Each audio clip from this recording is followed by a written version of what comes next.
L-20 sena tal-Ikirix minn April fuq 1. Malta komplet taddi il-messaġġ favur il-waf immiġliet permanenti f'Gaza dan permezz tal-Ministru għall-Affarijiet Barranin Ian Borg waqt li kien qed jieħu sehem fil-Kunsill tal-Ministri tal-Affarijiet Barranin tal-Unjoni Ewropea fi Brussell dwar Gaza. Il-Ministru Borg enfasizza l-bżonn favur l-għajnuna umanitarja u appella l-Istati Uniti biex jikkonvinċu lill-Iżraeljani dwar il-waf immiġliet.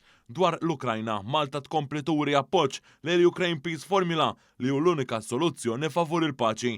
Waħda minn dawn il-laqat saret f'pajjiżna f'Ottubru li għadda.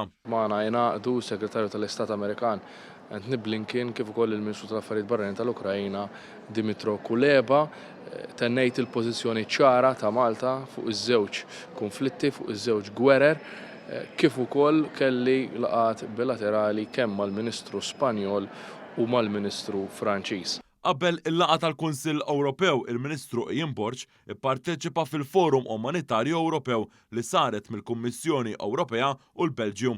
Hawnhekk il-Ministru Borg fisem il-Gvern Malti qal li se jagħti s-sapport finanzjarju għal dan il-għan. Il-Ministru Ian Borg żar ukoll il-kwartieri tan-NATO fejn għadda il-projetajiet tal-Presidenza Maltija tal-Organizzazzjoni għas-Sigurtà u l-Kooperazzjoni fl-Ewropa l-OSCE li għandna tul din is-sena.